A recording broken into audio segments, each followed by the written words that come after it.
is Chito Vera? Why is everyone paying attention to this violent Ecuadorian killer that has been collecting wins on his path to a title shot? Marlon Chito Vera has been on a roll since his MMA debut, collecting 16 finishes, giving him an 80% finish rate. His breakout performance would be him versus Brad Pickett, where he came into the fight as a last-minute replacement. Vera was a relatively quiet fighter up until this point, though it would all change after this. Oh! Huge head kick there from Vera, and that is it! That is enough! Despite losing the bulk of the fight, Chito found a way to get it done as the clock ran by, providing Pickett with a sad retirement party. And to make it even more impressive, he found a beautiful armbar submission against the UFC veteran Kelleher in his next fight only months later. Chito stayed busy at the gym as he strived for even better performances. With Coach Perillo by his side, Chito's striking was becoming even crispier. His confidence began to flourish.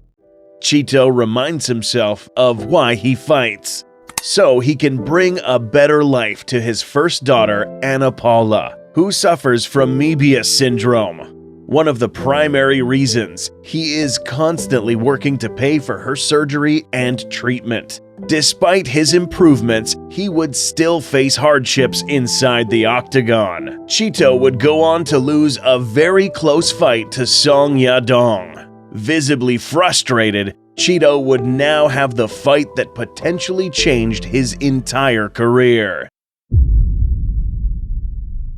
In comes Sean O'Malley.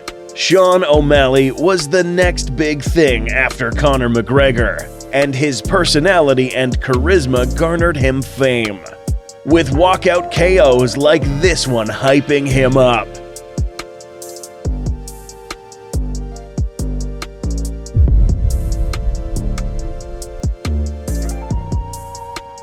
Soon enough, the two would run into each other at the UFC PI and commence the festivities. And not too long after, they were scheduled to face each other at UFC 252. Chito came into this fight as a sizable plus 240 underdog. The fight started with both fighters measuring range and landing leg kicks on each other. Here we go. Both fighters tried feinting each other into bad defensive positions. However, both kept their stances intact. It was a balanced fight. The fight completely took a change after this simple Chito Vera leg kick. Lower halves, Joe. We do measure leg reach right now on both of these guys. O'Malley clearly felt his nerve fail from Chito's leg kick as he stumbled. Chito Vera smartly realized that O'Malley was now hurt and increased his pressure. Still got to be careful because that right hand of his is powerful. Vera capitalized on O'Malley's leg and finished him off viciously on the ground. Oh, he fell down. We'll hear about it in the... Oh! Huge elbow from Chito! Marlon Chito! And this is when the Chito show started. Because of the fight. Come on. Congratulations! Come down. The Chito show, he says. An off night against Jose Aldo would propel Chito Vera into the dimension that he is currently in. At the end of the fight, it was all respect between both. After a rebound fight against Grant, Chito put on what many considered one of the best head kicks of the year against legend Frankie Edgar. Such a brutal finish against a former champ would put anyone on high alert.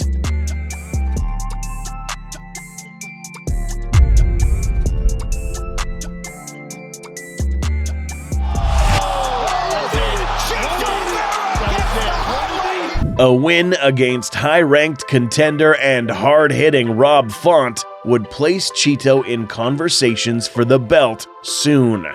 It was a back-and-forth battle, with Rob Font leading the way on volume and Chito leading the way on damage done. Everything else gets on rhythm with Font, and right now he's landing it early. The good thing about Chito is he's attacking. In the first few rounds, it was a back-and-forth affair. However, as we got deep into the later rounds, Chito began destroying Font, knocking him down with this beautiful knee.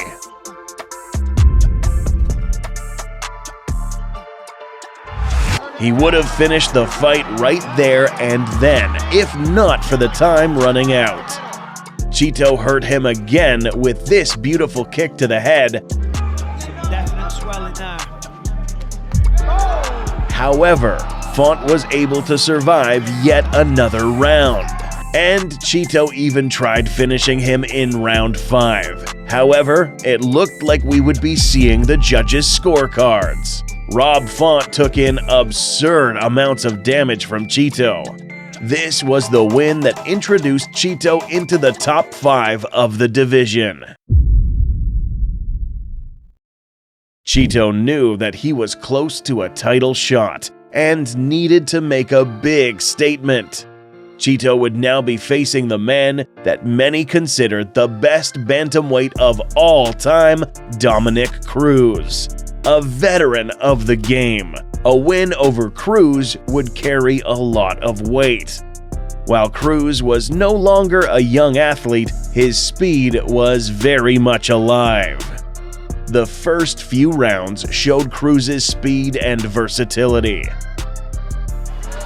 Yeah, Dominick's fighting his kind of fight, but yeah, Chito backs him up like that. That's when he's gonna go to work. That's when After 2 rounds, Chito Vera was down 2-0 on the scorecards and needed to take control of the fight.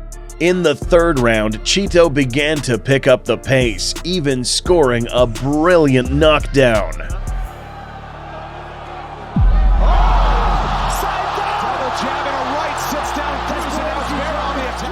In the 4th round, Chito knew he would have to get it done.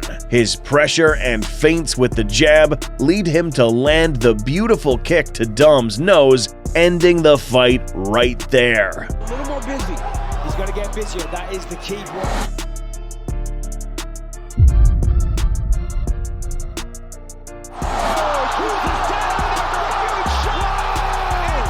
Chito now has an electrifying opponent in front of him by the name of Corey Sandhagen, a man that really needs no introduction, a man that will go toe-to-toe with Chito Vera.